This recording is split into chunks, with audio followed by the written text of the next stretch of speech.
ലോകമിന്ന് ഒരു മഹാദുരന്തത്തിന്റെ വക്കിലാണ്.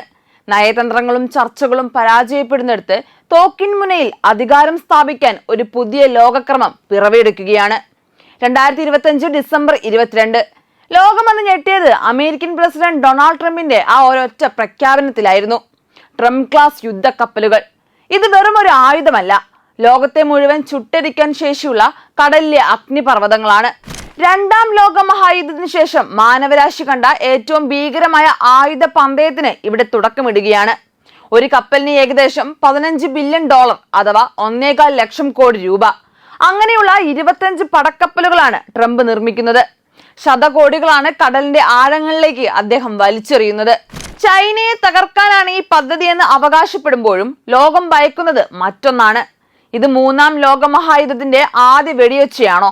ഇത്രയും വലിയ തുക സൈനിക ആവശ്യങ്ങൾക്കായി നീക്കിവെക്കുന്നത് അമേരിക്കയുടെ സാമ്പത്തിക തകർച്ചയിലേക്ക് നയിക്കുമെന്ന ആശങ്കയും ശക്തമാണ്. അമേരിക്കൻ നാവികസേനയുടെ ചരിത്രത്തിൽ ചില കീഴ്വഴക്കങ്ങളുണ്ട്. കപ്പലുകൾക്കോ സ്റ്റേറ്റുകൾക്കോ വിഖ്യാതരായ ഭരണാധികാരികളുടെയോ പേര് നൽകുന്ന രീതി. എന്നാൽ ട്രംപ് അതെല്ലാം കാറ്റിൽ പറത്തി. ട്രംപ് ക്ലാസ് എന്ന പേര് തന്നെ ഒരു ഏകാധിപത്യ സ്വഭാവത്തെയാണ് സൂചിപ്പിക്കുന്നത്. USS ഡിഫൈൻഡ് എന്ന ആദ്യ കപ്പലിൽ സ്വന്തം ലോഗോയും ചിത്രവും പതിപ്പിക്കുമ്പോൾ സൈന്യം ഒരു വ്യക്തിയുടെ സ്വകാര്യ സേനയായി മാറുകയാണ്.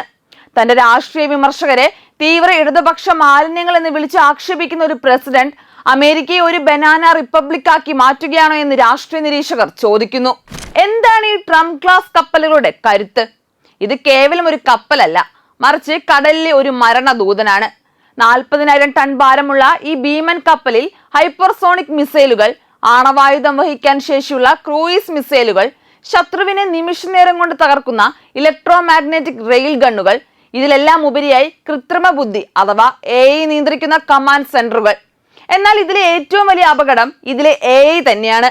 ഒരു ചെറിയ സാങ്കേതിക പിഴവ് മതി അബദ്ധത്തിലുള്ള ഒരു ആണവ യുദ്ധത്തിന് തിരികൊളുത്താൻ. ചൈനയെ വെല്ലുവിളിക്കാൻ പണിയുന്ന ഈ ആയുധക്കോട്ടകൾ ലോകത്തെ തന്നെ ചാരമാക്കാൻ ശേഷിയുള്ളവയാണ്.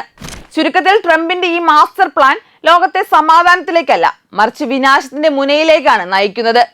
പസഫിക് സമുദ്രത്തിന്റെ ആഴങ്ങളിൽ നിന്ന് ഉയരുന്ന ഈ ആയുധക്കോട്ടകൾ ചൈനയെ തകർക്കാനാണെന്ന് അദ്ദേഹം അവകാശപ്പെടുമ്പോഴും ലോകം ഭയക്കുന്നത് മാനവരാശിയുടെ അന്ത്യത്തെയാണ്. നയതന്ത്രത്തിന് പകരം ബുള്ളിങ് നടത്തുന്ന ഈ രീതി സഖ്യകക്ഷികളെ പോലും അമേരിക്കയിൽ നിന്ന് അകറ്റുകയാണ്. അമേരിക്കൻ സൈന്യത്തെ തന്റെ രാഷ്ട്രീയ ലാഭത്തിന് ഉപയോഗിക്കുന്നതിലൂടെ ലോകക്രമത്തിന്റെ ബാലൻസ് തന്നെ തെറ്റുന്നു. 100 മടങ്ങ് കരുത്തുള്ള ഈ യുദ്ധക്കപ്പലുകൾ നാളെ സമുദ്രത്തിലിറങ്ങുമ്പോൾ അവിടെ ശാന്തി ഉണ്ടാവുകയില്ല.